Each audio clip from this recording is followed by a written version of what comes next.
நான் தூங்கும் முன்னே நீ தூங்கி போனாய் தாயே, என் மேல் உனக்கென்ன கோபம்? கண்ணான கண்ணே, என் தெய்வ பெண்ணே, கண்ணில் தூசி நீ ஊத வேண்டும்.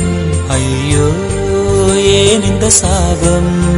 எல்லாம் என்றோ நான் செய்த பாவம்.